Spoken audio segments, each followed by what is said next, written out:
Friends, आज का हमारा C++ प्रोग्रामिंग लैंग्वेज में एब्स्ट्रैक्शन का एक मोस्ट इंपॉर्टेंट टॉपिक है, जो कि है कि जो हमारा एब्स्ट्रैक्शन होता है वो एक्सेस स्पेसिफायर को किस प्रकार से यूज करता है।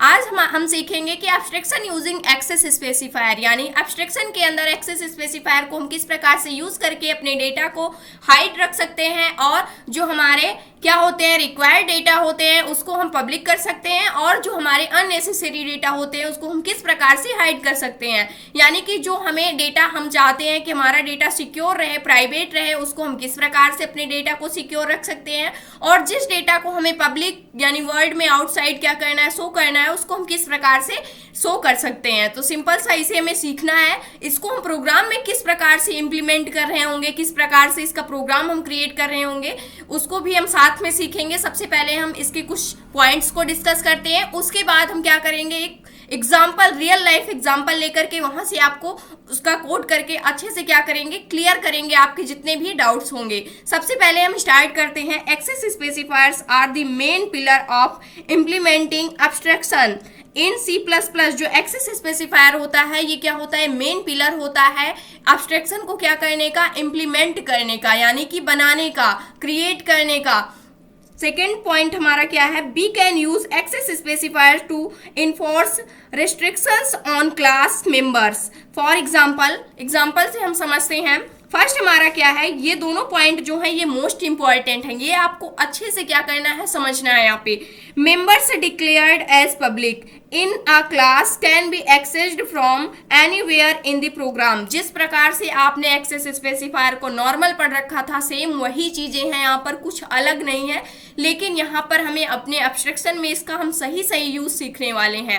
अगर हम मेंबर्स को कैसा डिक्लेयर करते हैं, पब्लिक डिक्लेयर करते हैं, पब्लिक रखते हैं कहाँ पर, क्लास के अंदर, तो class can be accessed from anywhere in the program. तो जो हमारी क्लास होती है, अगर हम अपने मेंबर को यानी डेटा मेंबर को पब्लिक रखते हैं, तो जो हमारी क्या होती है, क्लास होती है, क्लास तो इसको एक्सेस कर ही सकती है, एज पब्लिक रखा है आपने। लेकिन क्लास के बाहर भी पूरे प्रोग्राम में, एनीवेयर इन द प्रोग्राम, पूरे प्रोग्राम में आप कहीं पर भी क्या कर सकते हैं, इन मेंबर्स को एक्सेस कर सकते हैं, यानी कि यूज कर सकते हैं।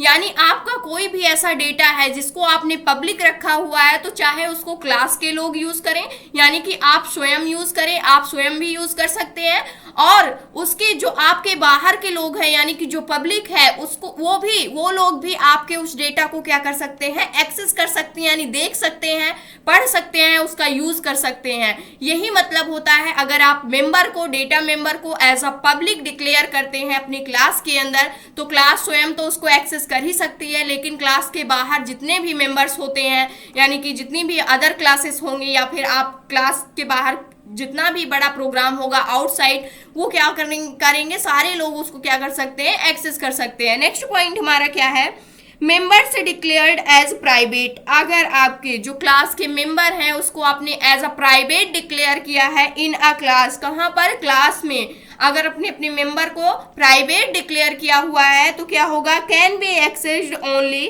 From with in the class. तो वो कहाँ पर केवल एक्सेस हो सकता है, केवल उसी क्लास के अंदर ही एक्सेस हो सकता है। जिस क्लास के अंदर आपने उस मेंबर को डिक्लेयर किया हुआ है, सिर्फ वही क्लास उस मेंबर को एक्सेस कर सकती है, उसके बाहर कोई भी उस डेटा को एक्सेस नहीं कर सकता है। They are not allowed to be accessed from any part of the code outside the class. यानी कि जो हमारा प्रोग्राम होगा पूरा, क्लास के बाहर का, आउटसाइड का जितना भी कोड होगा, उस डेटा को यानी कि उस मेंबर को कोई भी एक्सेस नहीं कर सकता है। इसको हम और अच्छे से एग्जाम्पल से समझते हैं। यहाँ पर अब हम आपको एग्जाम्पल देते हैं। एग्जाम्पल क्या है हमारा, मान लीजिए हमारी क्या है, हम कहीं पर जाते हैं अपना अकाउंट खुलवाने के लिए, यानी खाता खुलवाने के लिए। तो सबसे पहले जो बैंक होती है वो आपको कुछ इंफॉर्मेशन देती है, यानी कुछ डेटा आपको देती है, शो करती है। जैसे क्या हो गया, बैंक नेम। बैंक नेम कोई भी बैंक क्या नहीं रखती है, प्राइवेट नहीं रखती है, ऐसा प्राइवेट नहीं रखती, हमेशा इसको पब्लिक रखती है, यानी सभी लोग जान सकते हैं, बैंक नेम हो गया। और IFSC कोड, ये भी क्या होता है, पब्लिक होता है, यानी कि सभी इसको देख सकते हैं, सभी लोगों को जानकारी होती है। IFSC कोड हर कोई यूज कर सकता है। उसके बाद क्या होता है, आपका बैंक नेम हो गया, उसके बाद IFSC कोड हो गया, उसके बाद आपका क्या हो गया, अकाउंट नंबर, जो आपका अकाउंट नंबर होता है, हर किसी का क्या होता है, एक यूनिक अकाउंट नंबर होता है। उसमें जो अकाउंट नंबर्स होते हैं, हर एक पब्लिक का क्या होता है, हर एक पर्सन का क्या होता है, वो यूनिक अकाउंट नंबर होता है। बैंक नेम क्या होती है, जितने भी उस बैंक के मेंबर्स होंगे उन सभी का बैंक नेम सेम होता है, आईएफएससी कोड भी सेम होता है, लेकिन अकाउंट नंबर क्या होता है, यूनिक होता है। लेकिन क्या जो बैंक होती है, क्या आपने कभी सोचा है, जो बैंक होगी वो अपने नेम को कभी हाइड करके रखती है, यानी कि वो पब्लिक में शो नहीं करती है, शो करती है। आईएफएससी कोड क्या वो हाइड करके रखती है, नहीं करती है। अकाउंट नंबर क्या वो हाइड करके रखती है, नहीं करती है। यानी कि इतना डेटा जो होता है बैंक का, ये आप क्या कर सकते हैं, पब्लिक कर सकते हैं। मान लीजिए आपने अपना अकाउंट बैंक ऑफ इंडिया या फिर स्टेट बैंक ऑफ इंडिया में आपने क्या किया, अपना एक अकाउंट खुलवाया, तो वहां से बैंक नेम आप हर किसी को बता सकते हैं। कोई अगर आपसे पूछता है, आईएफएससी कोड भी बता सकते हैं, अकाउंट नंबर भी शेयर कर सकते हैं। लेकिन आपने अगर एटीएम पिन, एटीएम भी बना रखा है, एटीएम कार्ड आपके पास है, तो जो एटीएम की पिन होती है, एटीएम पिन होती है, क्या आप एटीएम की पिन को शेयर करेंगे, नहीं करेंगे। ये डेटा आपका कैसा होगा, ये डेटा तो हमारे क्या होते हैं, पब्लिक होते हैं, यानी पब्लिक में हम इसको शेयर कर सकते हैं। लेकिन जो हमारी एटीएम की पिन होती है, इसको हम पब्लिक नहीं रखते हैं, ऐसा पब्लिक नहीं रखते हैं। हम खुद तो यूज कर सकते हैं, यानी कि जिस क्लास में है वो हमारी, मान लीजिए हमने उसमें बैंक अकाउंट खुलवा रखा है, हम अपने सारे डेटा को देखना चाहते हैं, रिव्यू करना चाहते हैं, तो हम क्या कर सकते हैं, उसको देख सकते हैं। लेकिन क्लास के आउटसाइड अगर उस डेटा को कोई भी एक्सेस करना चाहता है, तो हम अपने डेटा को एज अ प्राइवेट रखेंगे, ताकि हमारे डेटा को कोई भी क्या ना कर सके, एक्सेस ना कर सके। एटीएम पिन हो गई, और हमारा क्या होगा, बैलेंस हो गया। जो हमारा बैंक बैलेंस है, हम नहीं चाहते हैं हम उसे किसी के साथ शेयर करें।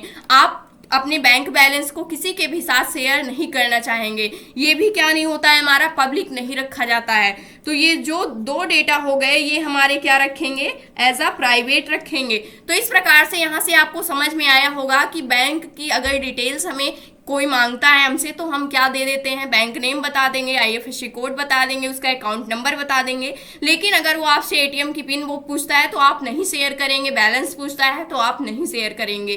तो इस प्रकार से जो हमारा बैंक नेम होगा, आईएफएससी कोड होगा और अकाउंट नंबर होगा, एज अ पब्लिक होगा। एटीएम पिन होगी हमारी, जो बैलेंस होगा वो एज अ प्राइवेट रखा जाएगा। अब इसका यूज करके हम एक सिंपल सा प्रोग्राम बनाते हैं, उसके बाद देखते हैं। एक क्लास बनाएंगे जो हमारी क्या होगी, बैंक नेम की होगी, वो हमारी जिसमें हमारा अकाउंट है। हम क्लास के अंदर डेटा को, जो हमारे प्राइवेट डेटा होंगे, इसको तो देख पाएंगे, उसके अंदर अगर हम प्रिंट करते हैं और देखना चाहते हैं तो देख पाएंगे, शो हो जाएगा। लेकिन जैसे ही मान लीजिए हमारी क्या है, ये बैंक नेम की क्लास है, यहाँ पर हमारी बैंक नेम की क्लास है, इसके अंदर ये सारे डेटा हमारे बने हुए हैं, ठीक है। उसके बाद इसके अंदर तक जो हमारे प्राइवेट मेंबर होंगे वो तो एक्सेस हो जाएंगे, लेकिन इस क्लास के बाहर हम मेन फंक्शन में या फिर किसी अनदर क्लास के अंदर अगर अब हम अपने डेटा को एक्सेस करना चाहते हैं, तो हम उसे एक्सेस नहीं कर सकते हैं। यही मेन क्या होता है, यूज होता है हमारे डेटा एब्स्ट्रैक्शन का, जिसकी हेल्प से हम आप अपने डेटा को 100% सिक्योर रख सकते हैं, ताकि कोई भी जिसको हम सेंड करना चाहते हैं उसको तो दे सकते हैं, लेकिन जिसको हम नहीं, जिस डेटा को हम नहीं शो करना चाहते हैं पब्लिक में, उसको हम एज अ प्राइवेट रख सकते हैं। अब इसके लिए हम एक नॉर्मल सा क्या करते हैं, प्रोग्राम बनाते हैं बैंक का, उसके बाद जहां से आपको अच्छे से सारी चीजें क्या हो जाएंगी, क्लियर हो जाएंगी। अब हम कोड लिखते हैं। सबसे पहले हमें अपनी हेडर फाइल को, जैसे अभी तक आप कोड लिखते हुए आए हैं सेम रहेगा, आई स्ट्रीम। इसके बाद क्या करना है, हमें यूजिंग नेम स्पेस एसटीडी लेंगे आप। फिर इसके बाद हमें क्या करना है, क्लास को डिक्लेयर करना है। क्लास नेम मैंने ले लिया बैंक, यहाँ पर मैंने बैंक ले लिया, क्लास का नेम जो हमारे क्लास का नेम है वो बैंक हो गया। उसके बाद सबसे पहले हम कुछ डेटा को अपने प्राइवेट रखेंगे, जिस डेटा को हमें प्राइवेट रखना है, एक्सेस स्पेसिफायर का हमने यूज़ किया। इसके बाद हम यहाँ पर इंटीजर टाइप का हमारा डेटा होगा, जो हमारी एटीएम पिन होगी, यहाँ पर एटीएम पिन जो हमारी होगी वो क्या होती है, हमारी यहाँ पर डिजिट्स में होगी, इसलिए हम इंटीजर टाइप का रखते हैं। और सेकंड हमारा क्या प्राइवेट रहना चाहिए, बैलेंस, जो हमारा बैलेंस है, अमाउंट है, वो भी क्या होना चाहिए, प्राइवेट होना चाहिए। ये हम क्लास के बाहर नहीं एक्सेस करने देंगे। इसके बाद हम पब्लिक किस डेटा को रखेंगे, पब्लिक जो हमारा डेटा होगा, यहाँ पर सेकेंड एक्सेस स्पेसिफायर हमने यूज़ किया पब्लिक। पब्लिक में हमने क्या रख दिया, यहाँ पर जो हमारी बैंक नेम होगी वो हमारी स्ट्रिंग टाइप की होगी, तो यहाँ से हमने क्या ले लिया, स्ट्रिंग, और यहाँ से हमने क्या ले लिया, बैंक नेम। बैंक नेम हमने ले लिया। उसके बाद हमारा सेकेंड क्या होगा, जो IFSC कोड होगा, ये भी स्ट्रिंग ही रहता है, IFSC कोड। इसके बाद हमारा क्या होगा, IFSC कोड के बाद यहाँ से इसको भी हम स्मॉल में लिखेंगे, IFSC कोड जो हमारा होगा। इसके बाद हम क्या लेते हैं, जो हमारा अकाउंट नंबर होगा वो इंटीजर टाइप का होगा, इंट लेते हैं अकाउंट नंबर। यहाँ पर क्या होगा, हमारा अकाउंट नंबर इंटीजर टाइप का होगा। ये सारे हमारे क्या हो गए, डेटा मेंबर हो गए। यहाँ से ATM पिन बैलेंस, ये हमारा डेटा मेंबर हो गया जो हमारा प्राइवेट रखा गया है। स्ट्रिंग में हमने बैंक अकाउंट, IFSC कोड, उसके बाद अकाउंट नंबर, ये भी हमारे क्या हो गए, डेटा मेंबर हो गए, जिसको हमने एज अ पब्लिक रखा हुआ है। अब क्या करना है, यहाँ पर अब हम इसको एक्सेस करना चाहते हैं। मान लीजिए हम अपना अकाउंट खुलवाने जाते हैं किस बैंक में, तो इसकी सारी डिटेल्स हम फिल करते हैं। तो इसके बाद यहाँ से हमने क्या किया, वॉइड, यहाँ से हमने मेंबर फंक्शन डिक्लेयर किया, जो हमारा किस नेम का होगा, इनपुट नेम का हम मेंबर फंक्शन डिक्लेयर करते हैं। उसके बाद इनपुट नेम का हमने मेंबर फंक्शन डिक्लेयर किया। फिर हमने ले लिया, सबसे पहले हमारी क्या थी, ATM pin. ATM pin equal हमने दे दिया, ATM पिन मान लीजिए हमारी क्या है, कोई 4 डिजिट्स की है, यहाँ पर ATM पिन हमने डाल दिया। इसके बाद नेक्स्ट हमारा क्या है, बैलेंस। बैलेंस हमने ले लिया, बैलेंस इक्वल मान लीजिए टोटल 6000। अभी तक हमारे पास कोई भी बैलेंस नहीं था, 0 बैलेंस था, इसलिए हमने यहाँ पर कुछ बैलेंस क्या कर दिए, यहाँ पर अपने बैंक में डाल दिए। उसके बाद हमारा नेक्स्ट क्या है, हमारा बैंक नेम। अब जो पब्लिक सेक्शन में है, बैंक नेम हमारा क्या है, बैंक नेम हम लेते हैं, बैंक नेम। मान लीजिए जो हमारी बैंक का नेम है वो क्या है, बैंक ऑफ इंडिया, ये हमारी क्या है, बैंक नेम है। नेक्स्ट हमारा क्या है, IFSC कोड, जो हमारा है IFSC कोड जो हमारा होगा, ये क्या होगा हमारा, इसको हम रखते हैं, ये भी हमारा क्या होगा, इसको हमने स्ट्रिंग टाइप लिया हुआ है, तो इसको हम डबल इन्वर्टेड कॉमा के अंदर अपना IFSC कोड फिल कर देंगे। तो यहाँ पर बैंक ऑफ इंडिया है, तो BOF लिखते हैं। उसके बाद 2-3 डिजिट्स डाल देते हैं, यहाँ पर एज्यूम करते हैं कुछ ऐसा है। उसके बाद नेक्स्ट हमारा क्या है, अकाउंट नंबर। अब अकाउंट नंबर हमें फिलअप करना होगा, तो सबसे पहले अकाउंट नंबर इक्वल हम क्या ले लेते हैं, अकाउंट नंबर मान लीजिए 67 यहाँ पर, उसके बाद 10, उसके बाद हमने ले लिया 29, और यहाँ से हमने ले लिया 1060 समथिंग ले लिया, आप समझ सकते हैं। उसके बाद जो भी अकाउंट नंबर होगा आप रियल की इंफॉर्मेशन फिल कर सकते हैं अपनी। उसके बाद हमने यहाँ पर क्या दे दिया, इनपुट तो ले लिया डेटा को हमने ऐसा, लेकिन ये डेटा तो हमें क्या होगा, इनपुट हो जाएगा। अब इस डेटा को हम एक्सेस करना चाहते हैं, तो यहाँ से हम एक क्या बनाएंगे, आउटपुट लेने के लिए, या फिर शो नेम का हमने क्या बना लिया, वॉइड।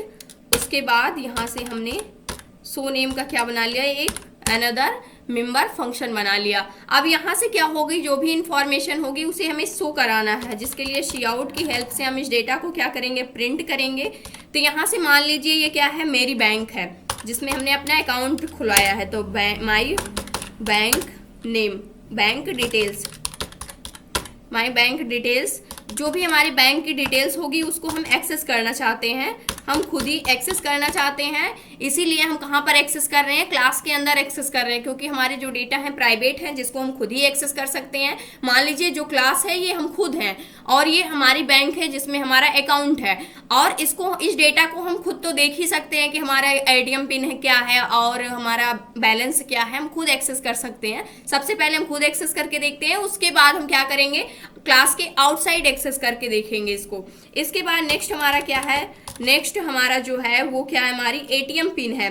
तो यहाँ से नेक्स्ट हम दे देते हैं, यहाँ पर एक मैसेज डाल देते हैं ताकि हमें पता चले, ATM पिन जो हमें प्रिंट में मिलेगी, यहाँ से इक्वल, यहाँ पर हम दे देते हैं, यहाँ से हम किसको प्रिंट कर लेंगे, ATM पिन को, ATM पिन, इसको हमने प्रिंट कर लिया। इसके बाद हम यहाँ पर क्या कर देते हैं, नेक्स्ट लाइन कर देते हैं, ताकि आगे का जो डेटा हो न्यू लाइन में प्रिंट हो। इसके बाद नेक्स्ट हमारा है सी आउट फंक्शन की हेल्प से यहाँ से सी आउट लेंगे। उसके बाद एटीएम पिन, थर्ड हमारा क्या था, बैलेंस था। अब यहाँ पर बैलेंस लेते हैं, बैलेंस इक्वल, यहाँ पर जो भी हमारा बैलेंस होगा वो हमें प्रिंट में मिलना चाहिए। स्पेस दे देते हैं ताकि अच्छे से प्रिंट में हमें डेटा दिखे। यहाँ से बैलेंस BALANCE, बैलेंस को हम यहाँ से प्रिंट करते हैं, इंडल कर देते हैं। नेक्स्ट हमारी क्या इन्फॉर्मेशन है, नेक्स्ट है हमारा बैंक नेम। सी आउट फंक्शन की हेल्प से हम यहाँ से क्या डालते हैं, बैंक नेम, जो भी हमारे बैंक का नेम होगा वो हमें प्रिंट में मिलना चाहिए। तो यहाँ से हम किस में इसको लिए हैं, बैंक नेम के अंदर। उसके बाद इसको हम प्रिंट कर देंगे, न्यू लाइन करते हैं, इंडेल। नेक्स्ट हमारा क्या है, IFSC कोड। सी आउट फंक्शन की हेल्प से हम नेक्स्ट क्या प्रिंट करेंगे, IFSC कोड, IFSC कोड जो भी होगा हमारा वो हमें प्रिंट में मिलना चाहिए। इसके बाद ये हमारा IFSC के अंदर है और यहाँ से हमने इंड एल कर दिया। उसके बाद नेक्स्ट हमारा क्या है, नेक्स्ट जो होगा वो हमारा क्या है, लास्ट जो है हमारा अकाउंट नंबर। सी आउट की हेल्प से हमने लास्ट क्या हमें प्रिंट करना है, अकाउंट नंबर। तो यहाँ से हम डाल देते हैं अकाउंट नंबर, जो भी हमारा अकाउंट नंबर हो वो भी हमें शो होना चाहिए। हम ये चाहते हैं अकाउंट नंबर हमें शो होना चाहिए। फिर उसके बाद हमें क्या करना है, यहाँ से इंड एल कर देते हैं। ये हमारा कोड क्या हो गया, कंप्लीट हो गया। क्लास सबसे पहले हमने बनाई बैंक नेम की, प्राइवेट डेटा हमने एटीएम पिन और बैलेंस को रखा हुआ है। पब्लिक डेटा जो हमारे हैं मेंबर्स हैं वो बैंक नेम है, IFSC कोड है, अकाउंट नंबर है। यहाँ से हमने इनपुट डेटा लिया, सारे डेटा को हमने इनपुट करा लिया है कि हमारे बैंक की इंफॉर्मेशन क्या है टोटल। उसके बाद उस डेटा को हम क्या करना चाहते हैं, यहाँ से एक्सेस करना चाहते हैं। एक्सेस करने के लिए हमें क्या करना होता है, यहाँ से ऑब्जेक्ट की हेल्प से कॉल करना होता है। तो मेन फंक्शन में आएंगे, यहाँ से हमने इंट मेन फंक्शन, यहाँ से इसके बाद मेन फंक्शन के अंदर हमें क्या करना है, ऑब्जेक्ट बनाना है क्लास का ऑब्जेक्ट जो हमारी क्लास है वो किस नेम की है, बैंक नेम की है। तो बैंक नेम, इसके बाद इसका ऑब्जेक्ट हमने ओबीजे नेम से बना लिया। अब हमें क्या एक्सेस करना है, सबसे पहले हमें इनपुट लेना होगा। तो यहाँ से ओबीजे डॉट, उसके बाद हम क्या लेंगे, यहाँ से सबसे पहले जो हम यहाँ पर लेने वाले हैं वो हम इनपुट लेंगे। तो यहाँ इनपुट फंक्शन को हम क्या कर देंगे, कॉल कर देंगे, जहाँ से हमारा डेटा क्या हो जाएगा, इनपुट हो जाएगा। फिर ऑब्जेक्ट की हेल्प से हम क्या लेंगे, यहाँ से शो फंक्शन को कॉल करेंगे ताकि जो भी डेटा हो हमारा क्या हो जाए, शो हो जाए। रिटर्न 0 करते हैं। ये पूरा टोटल हमारा कोड क्या हो गया है, कंप्लीट हो गया है। आप ऐसे एक साथ देख सकते हैं, इतना लंबा सा हमारा जो है कोड है जिसमें है कुछ भी नहीं। अब इसको क्या करते हैं, हम अपने प्रोग्राम को रन करते हैं। तो आप देख सकते हैं जो हमारा प्रोग्राम है सक्सेसफुली रन हो चुका है और हमने हमारी जो बैंक की डिटेल थी हमने एक्सेस कर लिया। एटीएम पिन हमारी क्या थी, इसको हमने एक्सेस कर लिया, बैलेंस, बैंक नेम और IFSC कोड, अकाउंट नंबर, ये सारे हमने क्या कर लिए, एक्सेस कर लिए। लेकिन अगर इसको हमने अपनी क्लास के अंदर ही एक्सेस किया है, अगर इस डेटा को हम क्लास के बाहर एक्सेस करना चाहते हैं तो क्या होता है, अब ये हम देखते हैं। अगर हम क्लास के बाहर अपने डेटा को एक्सेस करते हैं, सेम डेटा को हम यहाँ से अगर कॉपी कर लेते हैं, इसको यहाँ पर तो हमें एक्सेस हो ही रहा है, ये तो हमें पता ही है, Ctrl+C किया हमने। और इसको हम कहाँ से कहाँ पर एक्सेस करते हैं, अपने मेन फंक्शन के अंदर। यानी कि मेन फंक्शन यहाँ पर हम क्या करते हैं, यहाँ पर एक मैसेज हम और डाल देते हैं सी आउट के अंदर। यहाँ पर क्या डालते हैं, बैंक डिटेल्स। यहाँ पर हम क्लास के आउटसाइड एक्सेस करना चाहते हैं, इस डिटेल को इंडेल करते हैं। अब देख सकते हैं कि कितनी इन्फॉर्मेशन जो हमारी क्या है, बैलेंस है, ये एक्सेस नहीं होगा। और जो हमारा क्या है, यहाँ से बैलेंस है और एटीएम पिन है, ये दो डेटा आपको एक्सेस नहीं होंगे। यहाँ पर इसे हमें एक्सेस करने के लिए क्या करना होगा, ऑब्जेक्ट के थ्रू ये एक्सेस कर सकते हैं, इसलिए हमें ऑब्जेक्ट के थ्रू एक्सेस करना होगा। रन करते हैं, एटीएम पिन और बैलेंस तो हमारे एक्सेस हो नहीं सकते हैं, इसको हम कमेंट आउट करते हैं सबसे पहले। और यहाँ पर ये मेरे बैंक की डिटेल तो है, लेकिन इसको कोई अदर बैंक की डिटेल्स के यानी किसी और के जरिए एक्सेस किया जा रहा है। इसके बाद इसको हमें एक्सेस करने के लिए क्या करना होगा, यहाँ पर कॉल करना होगा ऑब्जेक्ट के थ्रू। तो यहाँ पर ओबीजे डॉट, उसके बाद सबसे पहले हम किसको एक्सेस करना चाहते हैं, यहाँ पर हम एक्सेस कर रहे हैं बैलेंस के जस्ट बाद हम लेते हैं यहाँ पर बैंक नेम को एक्सेस कर रहे हैं तो ये एक्सेस हो जाएगा आईएफएससी कोड को यहाँ पर ओबीजे यानी जो हमने ऑब्जेक्ट बनाया हुआ है, उसके बाद यहाँ से हम क्या ले रहे हैं, आईएफएससी कोड को एक्सेस कर रहे हैं। इसके बाद थर्ड हमारा क्या है, जो अकाउंट नंबर है ओबीजे डॉट अकाउंट नंबर के थ्रू हम इसको एक्सेस कर पाएंगे। अगर आप देखें, अगर इसको भी अगर आप समझना चाहते हैं, यहाँ पर डायरेक्टली एक्सेस नहीं होगा ये, क्योंकि इसको भी हमें एक्सेस करना होगा। एटीएम पिन को ओबीजे डॉट एटीएम पिन को हम एक्सेस करेंगे यहाँ से। इसके लिए यहाँ पर क्या होगा, आप देख सकते हैं यहाँ पर एटीएम पिन शो ही नहीं कर रहा है, यानी कि कॉल नहीं कर सकते हैं क्योंकि ये डेटा हमारा क्या है, एज अ प्राइवेट है। इस वजह से ये डेटा हमारा यहाँ पर शो ही नहीं कर रहा है कॉल करने के लिए। इसके बाद अब रन करते हैं हम अपने प्रोग्राम को, तो हमारा प्रोग्राम सक्सेसफुली रन हो जाता है। यहाँ से आप देख सकते हैं मेरे बैंक की जो डिटेल है उसको हम क्लास के अंदर से एक्सेस कर रहे हैं तो सारा डेटा एक्सेस हो जा रहा है, लेकिन बैंक डिटेल अगर हम बाहर से एक्सेस, कोई अदर पर्सन इसको एक्सेस कर रहा है तो वो नहीं एक्सेस कर सकता है। Bank name, IFSC code, account number इतना ही एक्सेस कर सकता है, लेकिन हमारा न बैलेंस देख सकता है और ना ही हमारा एटीएम पिन देख सकता है, जिस डेटा को हमने एज अ प्राइवेट रखा हुआ है। तो ये यहाँ पर क्या हुआ, जो यहाँ पर बैलेंस नहीं देख सकता है, एटीएम पिन नहीं देख सकता है, सेम ये क्या हो गया, यहाँ पर डेटा ऑब्स्ट्रक्शन यूज हो गया। इस प्रकार से हम क्या करते हैं, अपने पर्सनल डेटा को हम क्या करते हैं, सिक्योर रख सकते हैं 100% डेटा ऑब्स्ट्रक्शन की हेल्प से। ये था आज का हमारा टॉपिक। आई होप दोस्तों अगर आज की इन्फॉर्मेशन आपको अच्छी लगी हो तो प्लीज़ वीडियो को लाइक करना, चैनल को सब्सक्राइब करना और दोस्तों के पास शेयर करना।